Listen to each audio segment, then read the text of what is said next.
ආයු බොහෝ වේවා කියලා ප්‍රාර්ථනා කරනවා. ඔයාලා මේ පසුබිමෙන් තියෙන මෙටීරියල් එක දන්නවා.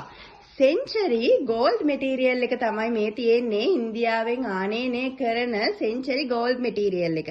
සෙන්චරි කියන්නේ ඉන්දියාවේ තියෙන මේ මෙටීරියල් කරන එක කම්පැනි එකක්. ඉතින් ඒ කම්පැනි එකෙන් එන මෙටීරියල්ස් ටිකේ ඩිසයින් ටික තමයි මම ඔයාලට මේ පෙන්නගෙන යන්නේ. ඉතින් මේ මෙටීරියල් එකේ මිල අපට ලැබෙන විදිහ අනුව අපි ඔයාලට පැකේජ් හදලා දෙනවා. මේ මෙටීරියල් එකේ කෑලි 5 පැකේජ් එක, කෑලි 10 පැකේජ් එක සහ තොග මිලදී ගැනීම කරන්න පුළුවන්. ඔයාලට මේ පේනවා වගේ ලස්සනම ලස්සන ඩිසයින් වලින් මේ මෙටීරියල් එක මිලදී ගැනීම කරන්න පුළුවන්. ඒ වගේම හරිම ක්වොලිටි. පාට යන්නේ නැහැ. ඒ ගැන බය වෙන්න එපා. සේදුවාට පාට යන්නේ නැහැ.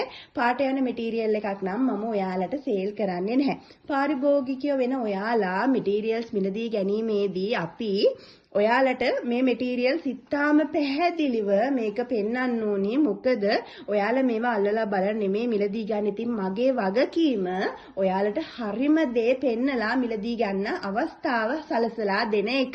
ඉතින් ඔයාලා දන්නවා මීට කලින් අපේ මෙටීරියල්ස් මිලදී අරන් තියෙනවා නම් ඔයාලට කරන්න තියෙන අවශ්‍ය පැකේජ් එක සඳහන් කරලා නම ලිපිනය සහ වැඩ කරන දුරකථන අංක දෙකක් අපේ යොදලා තියෙන WhatsApp දුරකථන අංකයට කෝල් එකක් දීලා හරි මැසේජ් එකක් යොමු කරලා හරි ඔයාලගේ ඕඩර් එක දාගන්න එක. මොකද ලොකු ඕඩර්ස් ප්‍රමාණයක් එන නිසා ඉක්මන් කරන්න වෙයි. නැත්තම් පස්සේ ඕඩර්ස් දාන කට්ටියට මෙටීරියල්ස් නැති වෙනවා. ගිය පාරත් එහෙම වුණා. ඕඩර්ස් 300කට වඩා අපිට දීපු හැමෝටම ගොඩාක් ස්තුතියි. මොකද ලොකු ඕඩර්ස් ප්‍රමාණයක් අපට ආවා.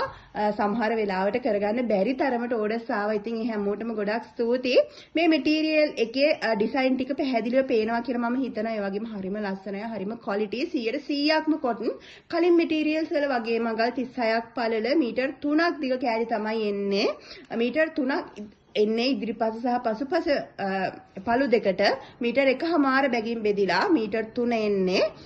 පිටිපස්සත් ඒ විදිහට මෙනවා මේ පෙන්නනවා වගේ මෙටීරියල් එකේ ඉදිරිපස සහ පසුපස මෙටීරියල්ස් කොටස් දෙකටම මෙටීරියල් එක තමයි මීටර් 3 එන්නේ. සමහරුන්ට මේ මෙටීරියල් එක කොහොමද එන්නේ කියලා පැහැදිලි නැහැ. ඉතින් ලස්සන ගවුමක් මහගන්න, ව්‍යාපාරයක් ආරම්භ කරන්න, ව්‍යාපාරයක් කරගෙන යනවා නම් ඒ ව්‍යාපාරය වැඩි දියුණු කරගන්න හොඳ අවස්ථාවක් මේක. ඉතින් ප්‍රාර්ථනා කරනවා ආයු බොහෝ වේවා, සුබම සුබ දවසක් වේවා.